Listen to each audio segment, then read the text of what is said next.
পশ্চিমবঙ্গ দিবসের অনুষ্ঠানের মাঝে পলিথিনের ভেতরে মৃত্যু ফাঁদ, উদ্ধার তাজা বোমা, তৃণমূলের বিরুদ্ধে বোমা রাখার অভিযোগ বিজেপির।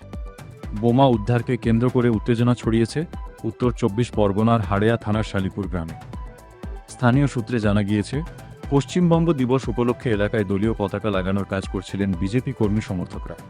সেই সময় একটি প্রাথমিক বিদ্যালয়ের কাছেই সাদা পলিথিনে মোড়া অবস্থায় পড়ে থাকতে দেখা যায় দুটি সন্দেহজনক বস্তু। বিজেপি কর্মীদের দাবি, কাছে গিয়ে তারা দেখতে পান সেগুলি তাজা বোমা।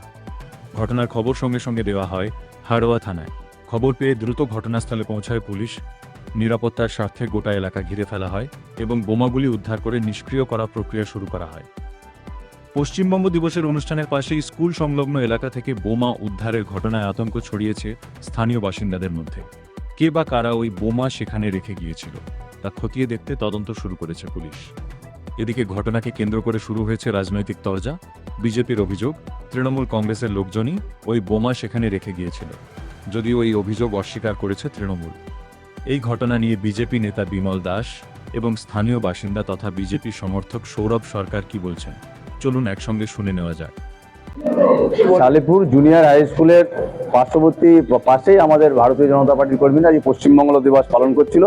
এই পশ্চিমবঙ্গ দিবস পালন করতে গিয়ে দেখা যায় তার পাশে বোমাও উদ্ধার হয়েছে। সেই বোমা তো দীর্ঘদিন ধরে তৃণমূলের গুন্ডা বাহিনীর তৈরি বোমা।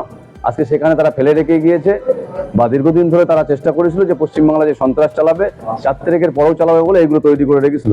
কিন্তু ভারতীয় জনতা পার্টির ক্ষমতায় আসার পরে সেই সন্ত্রাস বাহিনীরা ভেতরে ঢুকে গিয়েছে, কিন্তু বোমা পুলিশ উদ্ধার করেছে এবং যারা দোষী তাদের উপযুক্ত শাস্তি হোক। স্কুলের সামনে যথারীতি আমরা আজকের দিনটা শুরু করি। এবার শুরু করতে গিয়ে আমাদের এখানে জলছত্র আছে, তার উপর দেখি 3-4টে বোমা আবিষ্কার হয়েছে। আমাদের ছেলেরা ওখানে কিছু পতাকা উত্তোলন করতে গেছিল, সেটা আবিষ্কার হয়। আমরা যথারীতি প্রশাসনকে সেটা জানাই, প্রশাসন কড়াভাবে এসে বোমাগুলো উদ্ধার করে এবং নিষ্ক্রিয় করে।